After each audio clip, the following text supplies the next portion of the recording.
right, guys, didn't even get that one on film yet. Switch over to the slip float here. You can see I've got an adjustable cork. Super hard to maneuver. This wind is crazy. I had to change where I was, trying to get on the lee side of this bank to try and get out of this wind. But let's go ahead and bring this trout in. All right, perfect hook set right there in the corner of the mouth. All right, there he goes. Nice little pretty trout right there. Hey, what's going on, Salt Strong Nation? Welcome back to another video. And today we're going to be going over everything you need to know on how to use a slip float. We're going to be going over exactly where and when to use these, and also the components of it, and then my favorite rod and reel combo to go with it as well at the end of the video. So definitely be sure to stick around and watch that as well. All right, so let's go ahead and go over what the slip float is and what it isn't. Number one, it is not a popping cork. The reason why it is not a popping cork is because, one, it's in the name. It can actually slip up and down your main line. So what this does is allow you to have a different variable depth, so to speak, of where you want it. So let's just go over real quick on how this system works. So starting at the very top, I've just got my main line, and then right here, let's see if you can move in and see that. This little green knot right here is called your nail knot. So what this does is actually stop this entire system. However, you can slide it up and down your main line just like this, therefore adjusting your depth. And what happens is you have a bead that will go all the way to this nail knot and then stop just right there, and that is where your depth will be, going all the way back down to your swivel weight, then followed that all the way down to your hook. So by doing this, guys, you can actually adjust your depth throughout the day, or even for that specific spot you're fishing. Now, what's really important about this, especially this time of year for suspended fish, or even different species, a lot of times for trout, you may want to fish a little bit more in the middle of the water column, and then redfish, you might want to be fishing a little bit closer to the bottom. This rig will allow you to do that, especially if you're using shrimp or mud minnows or finger mullet, any type of live bait.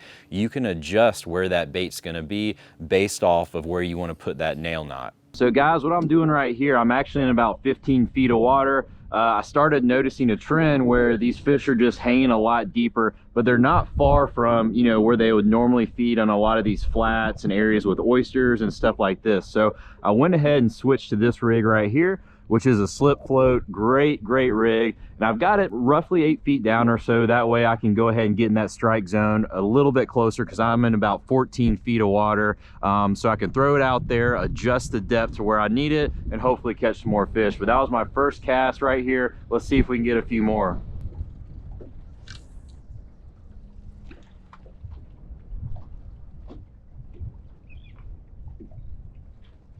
There we go, got another one right there, guys.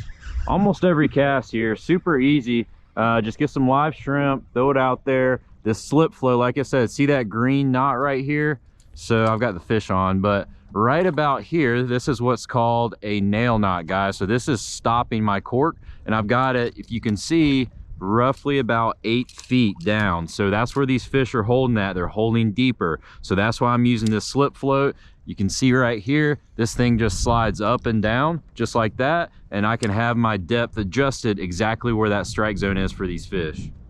Now, this rig is also one of my favorites for just locating fish when you have to cover a lot of water and maybe even different water depths. Now, if you have two anglers in the boat and we're both using this, you can really, one, cover a lot of ground and a lot of water, but you can also figure out what depth those fish are holding at very quickly. So it pays to really have two of these going at the same time, and you eliminate a lot of the areas that fish are not. Now, my favorite types of areas of fish with this rig can vary. So I love fishing this along straight, long grass lines that have oysters or any type of submerged structure, because this float will allow your bait to, one, float above all of that structure and not get hung up as long as you know the depth. And then you can also just cover a lot of water, especially in your tidal or current areas, because this slip float right here is actually going to go with the current. So you don't have to impart really any action or anything like that. You do what's called a dead drift, where you're giving it just enough slack to where it can drift with that current and you're not putting any tension on the line, and it looks natural, and that's typically when those fish hit. Another favorite place of mine to use this is around deep water docks. So when you're fishing deep water docks, especially in high current areas, sometimes it can be very difficult to actually get a good presentation with an artificial lure. So if you have one of these, you don't have to worry about that. You can just throw this up current, let the current naturally drift it back to that intended strike zone, and then from there, all you have to do is find out the depth those fish are holding at, and you can catch them one after another. All right, so let's go ahead and get into the rod and reel combo and just the gear that you need to effectively throw this rig.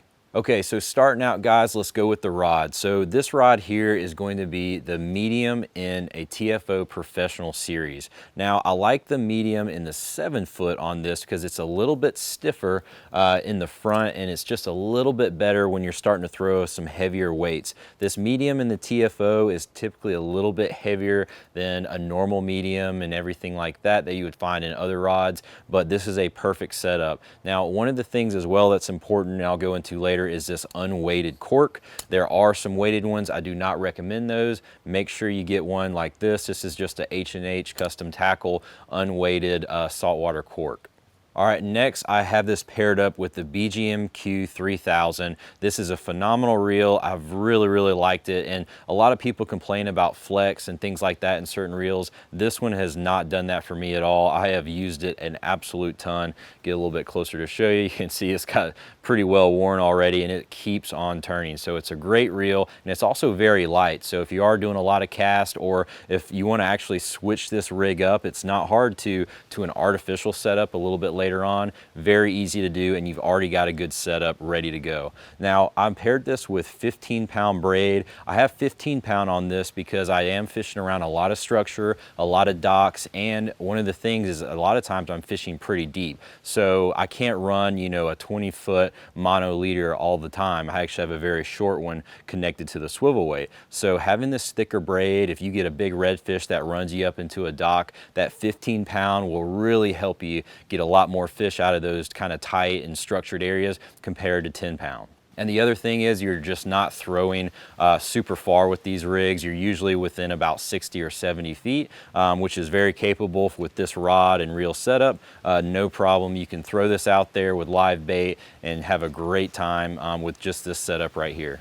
Okay, now lastly, moving into just the setup as well. I've done full length videos just on our fishing tips page at saltstrong.com, so you can check out a 15-minute video of exactly how to rig this, but I'll just run over the components real quick for you, so that way you can get ready and head out there and use one of these rigs. So again, guys, starting out, you've got your nail knot right here.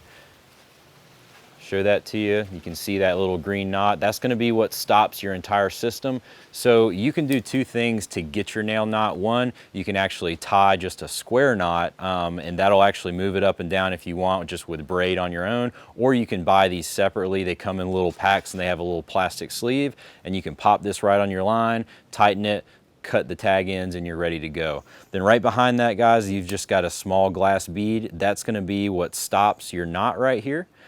Then from there, you're just going to have your cork. Now, again, this is important. Make sure that you have an unweighted cork, because if you have a weighted cork, it's going to be way too heavy for this setup, and it's just very cumbersome.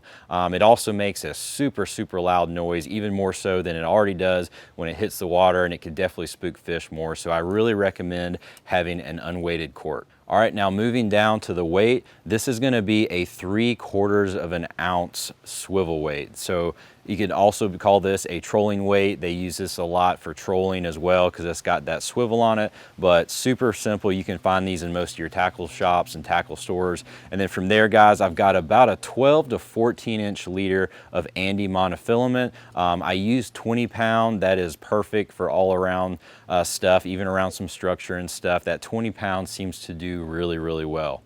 All right, now lastly, I've got the hook right here. This is going to be an octopus hook.